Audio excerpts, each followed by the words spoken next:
தமிழரின் இன்றைய முக்கிய செய்திகள். நாகர்கோவிலில் உள்ள தொழில்நுட்ப கல்லூரியில் வைத்து போதைப்பொருள் நுண்ணறிவு பிரிவு ஆய்வாளர் தலைமையில் போதை விழிப்புணர்வு முகாம் நடைபெற்றது. கன்னியாகுமரி மாவட்டம் போதைப்பொருள் நுண்ணறிவு பிரிவு மற்றும் கன்னியாகுமரி மாவட்ட மதுவிலக்கு அமலாக்க பிரிவு இணைந்து வேப்பமூடு சந்திப்பில் உள்ள பெண்கள் தொழில்நுட்ப கல்லூரியில் வைத்து போதைப்பொருள் தடுப்பு நுண்ணறிவு பிரிவு ஆய்வாளர் கேத்ரின் சுஜாதா தலைமையில் மாணவிகளுக்கு விழிப்புணர்வு நிகழ்ச்சி நடத்தினர்.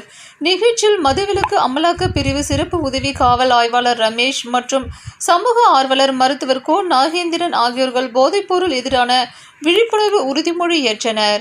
பள்ளி தாளாளர் பிரமிளா, வேலைவாய்ப்பு அலுவலக அதிகாரி ஜெரிஃபா இமானுவேல் மற்றும் மதுவிலக்கு அமலாக்க பிரிவு காவலர்கள், போதைப்பொருள் நுண்ணறிவு பிரிவு காவலர்கள், மாணவிகள் ஏராளமானோர் கலந்து கொண்டனர். சுரேஷ்குமார், கன்னியாகுமரி மாவட்ட செய்தியாளர்.